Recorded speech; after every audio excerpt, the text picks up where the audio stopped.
talking about the Karin Brushmarker Pro brush pens today.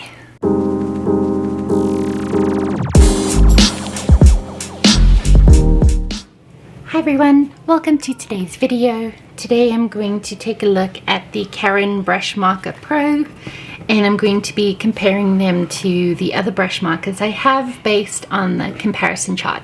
I haven't done one of these in a while, so I'm super excited to just get into this. So these are the Brushmarker Pros, and this is the 60 plus 3. The plus 3 are blender pens. So 60 pens plus 3 blender pens. I got this off of Amazon, but you can buy this from Karin as well. And they retail for $119 US on the Karin website. The Mega Box Plus is 72 pens plus 3 blender pens, and that's about $141.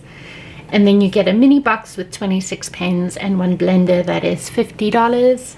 And then I'm calling them the box basics, where they have the colors sorted out into different kinds of boxes, and those are about $26. So lots of variety, lots of options, and you're also able to build your collection because these pens definitely aren't cheap, and I have been waiting 2 years to buy them, so I'm so excited that I finally have them and I'm going to be sharing them with you.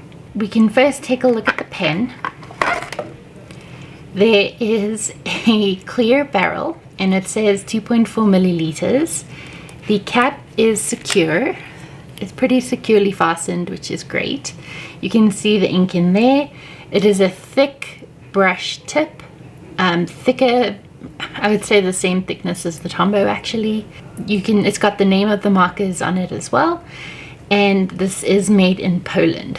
So the markers do come with this little booklet that tells you how to mix colors, and then there's color brightening and tonal transitions. And then it tells you what distinguishes them and how to store them. They said they should be capped with the tip facing up. Do not keep them exposed to intense sunlight or excessive temperatures. In case of air travel, make sure the markers are tightly closed and don't use them during the flight. And they're very juicy, so that's why I laugh. I can just see the spill.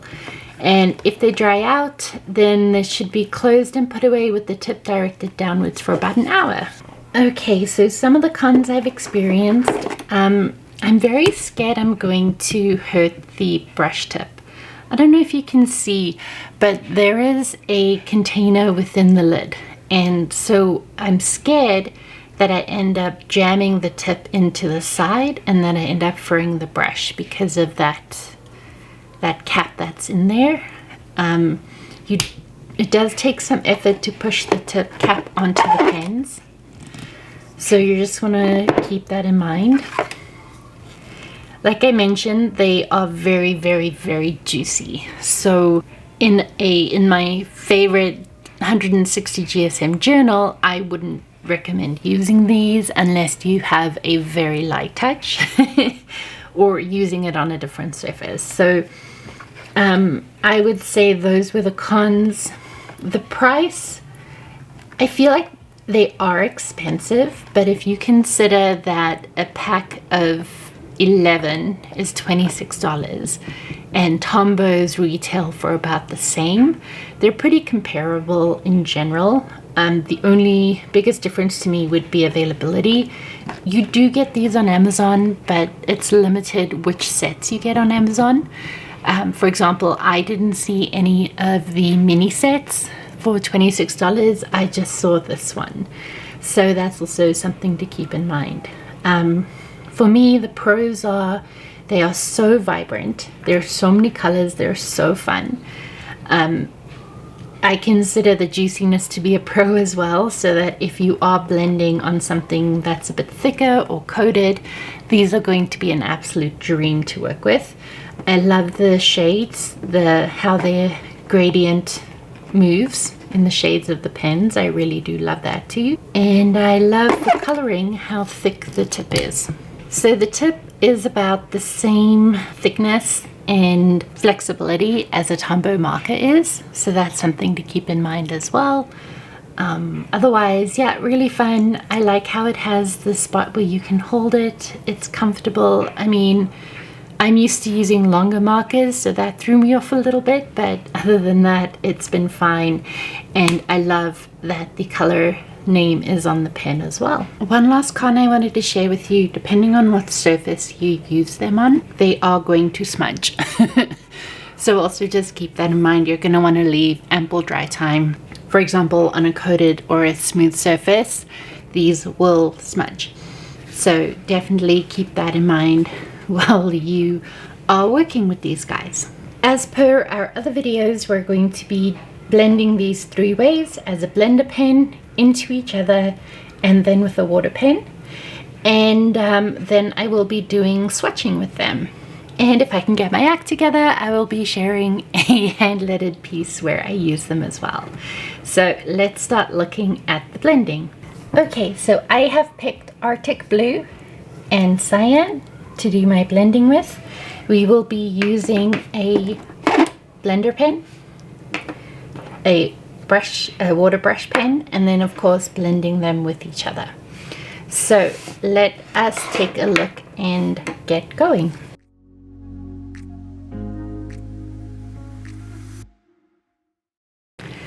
Okay, so I am using Archer and Olive 160 GSM dot grid paper. These pens are super juicy. They are ghosting through the 160 GSM paper. I know as soon as we start blending in here, it's going to bleed through, but we're going to go ahead and give it a try.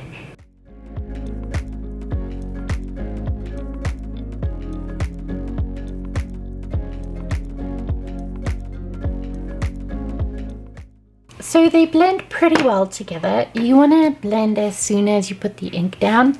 Here the ink was still a little bit wet and it blended really well. Here was when the bottom layer of ink kind of got more dry, and then that's when you kind of run into a bit of problems. So you're going to want to blend as soon as you put the ink down. I would not recommend blending in 160 GSM paper like this. Or cut it out and stick it in, but there's bleed through and ghosting, which is impressive. They definitely give a watercolor effect. If you see where I put the first layer down, it kind of spread and there's some gradation within the pen, the ink color, and so that's something to keep in mind. If we were to put it down on some acetate, not the greatest. Okay, so let's blend them with each other. We're going to do this 2 ways. Again, this is going to bleed like the dickens, so I'm just going to do 1 letter.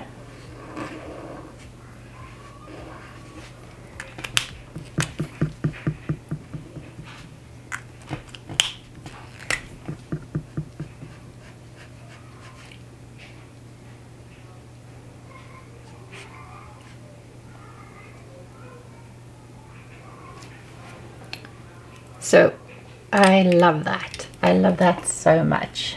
And so if we blend them into each other like this,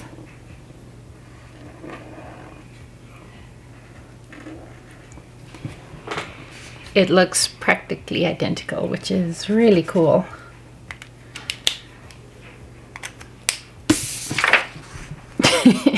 So blending them with each other and writing is going to be your best bet to avoid bleed through in your notebook if you're going to use it directly in your notebook. At this point, I'm going to say I would use it on sticker paper, cut it out, and then stick it into my 160 GSM notebook. But that works really well. So now we're going to use the blender pen to take a look and see. Yeah, so it gets super watery. So let me try and dry this off a bit. So yeah, there's a lot of juice in there. It's a very juicy pen. Which is great, it's beautiful, but maybe not for notebooks. My favorite way of blending is within each other, like that, or like this, where I took the lighter color and just spread out the darker color. The blender pen's okay. I prefer these ways. It makes a beautiful watercolor, so that could be something fun to play with. I would not recommend using these in 160 GSM. You can either use it in sticker paper or just be super speedy. Like, don't stick around, just put your mark down and get out. And that should be okay. The other option is you do you, and then you can just glue your pages together so that you don't see the bleed through. These are pretty enough for me that I would be willing to do that, but that's just me. So we are now going to get into swatching. If you have any questions or comments, please don't hesitate to reach out. Over on the blog, I'll have a blog post about these guys, as well as the comparison chart to other pens like the Tombows, for example. So I hope you enjoyed today's video. Stick around for the swatching if you want to see all the colors.